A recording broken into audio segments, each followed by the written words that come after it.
തമ്പുരാനേ, ആരാധനയ്ക്കേറ്റം യോഗ്യനായവനേ, അനശ്വരനായ തമ്പുരാനേ, അങ്ങേ സന്നിധിയിൽ അർപ്പിക്കും നീ കാഴ്ചകൾ, അങ്ങേ സന്നിധിയിൽ അർപ്പിക്കും നീ കാഴ്ചകൾ. അതിരാമം ഞങ്ങൾ പാടാ, ആരാധന ആരാധന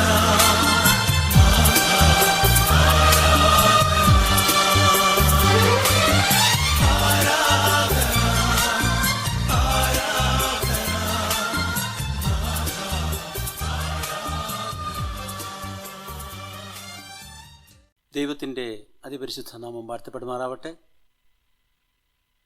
എല്ലാ പ്രിയ ദൈവമക്കൾക്കും ഈ പ്രഭാത ധ്യാനത്തിലേക്ക് കർത്താവ് യേശുക്രിസ്തുവിൻ്റെ നിസ്തുല്യ നാമത്തിൽ ഞാൻ സ്വാഗതം ആശംസിക്കുന്നു.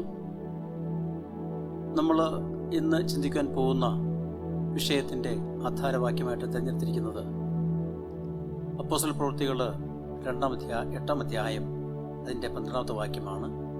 അത് ഇങ്ങനെ വായിക്കുന്നു: എന്നാൽ ദൈവരാജ്യത്തെയും യേശുക്രിസ്തുവിൻ്റെ നാമത്തെയും കുറിച്ചുള്ള സുവിശേഷം അറിയിക്കുന്ന ഫിലിപ്പോസിനെ അവർ വിശ്വസിച്ചപ്പോൾ പുരുഷന്മാരും സ്ത്രീകളും സ്നാനമേറ്റു എന്ന് നമ്മളവിടെ മനസ്സിലാക്കുന്നു.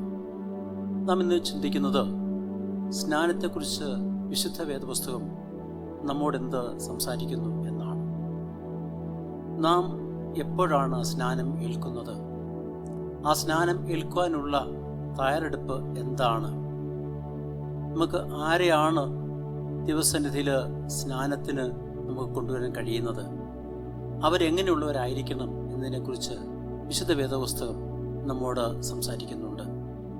ഇവിടെ നമ്മൾ വായിച്ച് കേട്ട വേദവചനത്തോട് അനുബന്ധിച്ച് വിശുദ്ധ വേദപുസ്തകം നമ്മോട് സംസാരിക്കുന്നത് നാം കർത്താവ് യേശുക്രിസ്തുവിനെ സ്വന്തം രക്ഷിതാവായിട്ട് സ്വീകരിക്കുകയും കർത്താവ് നമ്മുടെ രക്ഷിതാവാകുന്നു എന്ന് നാം മനസ്സിലാക്കുകയും ദൈവത്തിൻ്റെ വചനം നാം പഠിക്കുകയും നാം അത് മനസ്സിലാക്കുകയും നമ്മുടെ ദൈനംദിന ജീവിതത്തിൽ ആ വിശുദ്ധ വചനങ്ങൾ നാം എങ്ങനെ അനുസരിക്കുകയും നാം അത് അനുഗമിക്കുകയും ചെയ്യുന്നു. അത് നമ്മുടെ ജീവിതത്തിൽ എത്രമാത്രം മാറ്റങ്ങൾ ഓരോ ദിവസവും അത് കൊണ്ടുവരികയും അത് നമ്മുടെ ജീവിതത്തിൽ പ്രതിഫലിപ്പിക്കുമ്പോൾ നമ്മെ കാണുന്ന, നമ്മെ മനസ്സിലാക്കുന്ന മറ്റ് സഹോദരങ്ങൾക്കും സുഹൃത്തുക്കൾക്കും മറ്റ് വ്യക്തികൾക്കും നമ്മുടെ ജീവിതത്തിൽ ഉണ്ടാവുന്ന മാറ്റങ്ങളെ മനസ്സിലാക്കുവാനും അത് ഉൾക്കൊണ്ടുകൊണ്ട് നാം കർത്താവിലേക്ക് തിരിയുമ്പോൾ, നാം കർത്താവിലേക്ക് മടങ്ങി വരുമ്പോൾ, നാം ദൈവത്തിൻ്റെ വചനം ധ്യാനിക്കുമ്പോൾ അത് നമ്മുടെ ആത്മീയ ജീവിതത്തിൽ എത്രമാത്രം സന്തോഷവും സമാധാനവും അനുഗ്രഹവും നൽകുന്നു എന്ന് മറ്റുള്ളവർക്ക് അത് മനസ്സിലാക്കുവാൻ ഇടയായിത്തീരുന്നു. നാം തീർച്ചയായിട്ടും കർത്താവ് യേശുക്രിസ്തുവിനെ സ്വന്തം രക്ഷിതാവായി സ്വീകരിക്കുന്നതിൻ്റെ പരസ്യമായ പ്രകടനമാണ് നാം അവൻ്റെ നാമത്തിൽ സ്നാനമേൽക്കുക എന്നത്. ആ സ്നാനമേൽക്കുന്നതിന് മുമ്പ് തീർച്ചയായും നമ്മുടെ ജീവിതത്തിൽ വരുത്തേണ്ട മാറ്റങ്ങൾ, നമുക്ക് സംഭവിക്കേണ്ട രൂപാന്തരങ്ങൾ, നമ്മുടെ ജീവിതത്തിൽ ഉണ്ടാവേണ്ടതായ എല്ലാ മാറ്റങ്ങളും ആത്മീയമായി ഉണ്ടാകുകയും നാം അതിനുവേണ്ടി തയ്യാറെടുക്കുകയും അതിനുവേണ്ടി നമ്മൾ യോഗ്യരായി തീരുകയും ചെയ്യുന്നു എന്നൊരു വിശ്വാസം നമ്മൾ നയിക്കുമ്പോഴാണ് നാം സ്നാനത്തിന് വേണ്ടി ഒരുങ്ങുന്നതും അല്ലെങ്കിൽ നാം സ്നാനം ആവശ്യപ്പെടുകയും ചെയ്യുന്നത് എന്നാണ് നമ്മൾ പൊതുവെ മനസ്സിലാക്കുന്നത്. കാരണം സ്നാനം എന്ന് പറയുന്നത് ഒരു വ്യക്തി സ്വന്തമായി എടുക്കേണ്ട ഒരു തീരുമാനമാണ്. അവിടെയാണ് വിശുദ്ധ വേദപുസ്തകം സംസാരിക്കുന്നത്. തീർച്ചയായിട്ടും ശിശുക്കളെ സ്നാനപ്പെടുത്തുക, ശിശുക്കൾക്ക് സ്നാനം നൽകുക എന്നത് വേദപുസ്തകം ഒരിക്കലും പരിഗണിക്കപ്പെടുന്ന അല്ലെങ്കിൽ അതിനെ റെക്കമെൻഡ് ചെയ്യുന്ന ഒരു ഭാഗമല്ല, അല്ലെങ്കിൽ ഒരു കാര്യമല്ല എന്ന് നമ്മൾ മനസ്സിലാക്കുന്നുണ്ട്. എന്തുകൊണ്ടാണ് ചോദിച്ചാൽ തീർച്ചയായിട്ടും കുഞ്ഞുങ്ങളെ സംബന്ധിച്ച് അല്ലെങ്കിൽ കുട്ടികളെ സംബന്ധിച്ച് സ്നാനം എന്താകുന്നുവെന്നോ എങ്ങനെയാണ് സ്നാനപ്പെടേണ്ടതെന്നോ ആ സ്നാനപ്പെടേണ്ടതിന് മുമ്പ് എന്താണ് നാം മനസ്സിലാക്കേണ്ടതെന്നോ പൂർണ്ണമായിട്ട് ഗ്രഹിക്കുവാനുള്ള കഴിവും അതിനുള്ള പ്രായവും അതിനുള്ള പക്വതയും അവർക്ക് ഇല്ല എന്നുള്ളത് കൊണ്ട് തന്നെ കർത്താവ് യേശുക്രിസ്തുവിൻ്റെ അടുക്കൽ മാതാപിതാക്കൾ കുഞ്ഞുങ്ങളെ കൊണ്ടുവന്ന സമയത്ത് ആ സമയത്തും സ്നാനം നടന്നിരുന്നു. കർത്താവിൻ്റെ ശിഷ്യനായ യോഹന്നാൻ അനേകരെ സ്നാനം കഴിപ്പിച്ചിരുന്നു.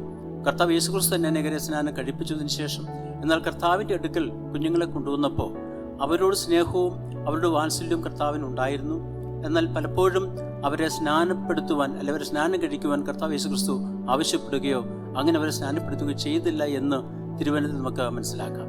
നാം ഇതിൽ നിന്ന് മനസ്സിലാക്കുന്നത് തീർച്ചയായിട്ടും കുഞ്ഞുങ്ങളെ അവർ ശൈശവത്തിലായിരിക്കുമ്പോഴോ ബാല്യത്തിലായിരിക്കുമ്പോഴോ അല്ലെങ്കിൽ അവർക്ക് എന്താണ് തിരുവചനം പറയുന്നത്, അല്ലെ എന്താണ് അവർ തിരുവചനത്തിൽ നിന്ന് പഠിക്കേണ്ടത്, എന്താണ് അവർ ഒരു കർത്താവിൻ്റെ മകനോ മകളോ ആയി തീരേണ്ടതിന് മുമ്പ് അവർ മനസ്സിലാക്കേണ്ടത് പഠിക്കേണ്ടത് എന്ന് മനസ്സിലാക്കാൻ കഴിയാത്തത് കൊണ്ട് തന്നെയാണ്.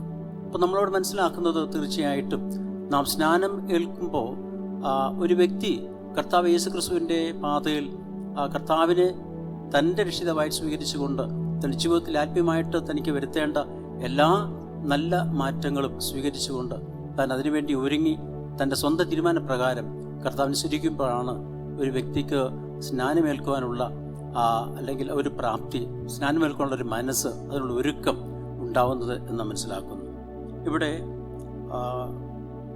മത്തായിയുടെ സുവിശേഷം 19 അധ്യായത്തിൻ്റെ 14-15 വാക്യങ്ങളിൽ വായിക്കുന്നത്, ശിശുക്കളെ എൻ്റെ അടുക്കൽ വരുവാൻ വിടുവിൻ, അവരെ തടുക്കരുത്, സ്വർഗരാജ്യം ഇങ്ങനെയുള്ളതല്ലോ എന്ന് പറഞ്ഞു. അങ്ങനെ അവൻ അവരുടെ മേൽ കൈവച്ചു എന്ന് നമ്മളുടെ വായിക്കുന്നുണ്ട്. അപ്പോൾ കർത്താവിൻ്റെ അടുക്കൽ വന്ന കുഞ്ഞുങ്ങളെ കൊണ്ടുവന്ന കുഞ്ഞുങ്ങളെ അവൻ കൈവച്ച് അനുഗ്രഹിച്ച് അവരെ അവൻ്റെ അനുഗ്രഹത്തിലേക്ക് ആനയിക്കുകയാണ് ചെയ്തത്. എന്നാൽ അവിടെ സ്നാനം നൽകിയില്ലെന്ന് മനസ്സിലാക്കുന്നു. അതുകൊണ്ട് തീർച്ചയായും നാം ജീവിതത്തിൽ കർത്താവിൻ്റെ ശിഷ്യരായി തീരുവാൻ ആഗ്രഹിക്കുമ്പോൾ നാം മാനസികമായിട്ടും ആത്മീയമായിട്ടും നമ്മുടെ ജീവിതത്തിൽ നമ്മൾ ഉൾക്കൊള്ളേണ്ട മാറ്റങ്ങൾ ഉൾക്കൊണ്ടുകൊണ്ട് നാം ആത്മീയമായിട്ട് വളരുവാനും പക്വത പ്രാപിപ്പാനും കർത്താവിൻ്റെ പാതകൾ നടക്കുവാനും അവൻ്റെ വചനം പഠിക്കുവാനുമുള്ള ഒരു ഒരുക്കം, ഒരു മാനസികമായിട്ടുള്ള ഒരു സമർപ്പണം നമുക്കുണ്ടാകുമ്പോഴാണ് നാം സ്നാനമേൽക്കുന്നതും നമുക്ക് സ്നാനം സ്വീകരിക്കുകയും ചെയ്യുന്നത് എന്ന് നമ്മൾ മനസ്സിലാക്കുന്നു. അതുകൊണ്ട് തീർച്ചയായും അത്തരത്തിൽ നമുക്ക് തീർച്ചയായും മറ്റുള്ളവരെ ഉപദേശിക്കുവാനും മറ്റുള്ളവരെ നമുക്ക് ആ മാതൃക കാണിച്ചു കൊടുക്കുവാനും നമുക്കും നമ്മുടെ ജീവിതത്തിൽ അങ്ങനെ ആയിരിക്കാനും ദൈവം നമ്മളെ സഹായിക്കട്ടെ എന്ന് പ്രാർത്ഥിക്കുന്നു. നമുക്കൊരു വാക്ക് പ്രാർത്ഥിച്ച് നമുക്ക് അവസാനിപ്പിക്കാം. ഞങ്ങൾ സ്നേഹിക്കുന്ന ഞങ്ങളുടെ വാഴ്ത്തപ്പെട്ട കർത്താവേ, നല്ല ദൈവമേ, തിരുനാമത്തിന് നിന്നെ സ്തുതിക്കുന്നു, സ്തോത്രം ചെയ്യുന്നു. കർത്താവേ, അടിയങ്ങൾ എങ്ങനെയാവുന്നു അവിടുത്തെ മക്കളായിത്തീരുന്നത്, ശിഷ്യരായിത്തീരുന്നത് എന്നതിനെ ചിന്തിപ്പാൻ കർത്താവിനെ അവിടുത്തെ ജീവിതത്തിൽ അടിയങ്ങൾക്ക് അവിടുത്തെ ഉപദേശങ്ങളെയും പാതകളെയും പിൻപറ്റുവാൻ, അവിടുത്തെ വചനപ്രകാരം ചെയ്യുവാൻ, കർത്താവെ അവിടുത്തെ സന്നിധിയിൽ അടിയങ്ങൾക്കായിരിക്കാൻ, കർത്താവിനെ അടിയങ്ങൾ രക്ഷിതാവായി സ്വീകരിച്ചുകൊണ്ട് അടിയങ്ങൾക്ക് ജീവിക്കാനുള്ള ഒരുക്കം, അതിനുള്ള കൃപ അടിയങ്ങൾക്ക് അവിടെ നൽകി തരണമേ. അവിടുത്തെ അനുഗ്രഹത്തെ എല്ലാവരോടും നിറയ്ക്കുകയും പരിപാലിക്കുകയും ചെയ്യണം. ഈ വചനം ശ്രമിക്കുന്ന എല്ലാ മക്കളെയും അവരുടെ കുടുംബങ്ങളെയും പ്രിയപ്പെട്ടവരും കർത്താവ് അനുഗ്രഹിക്കണം, കൃപയിൽ സൂക്ഷിക്കണം, മനോമത്തെ കർത്താവ് എടുക്കണം. എല്ലാ അടികൾക്ക് ജീവനെ തന്ന യേശു നാം ചോദിക്കുമ്പോൾ കൃപയാക്കണം എന്നുള്ള ദൈവമേ, ആമേൻ.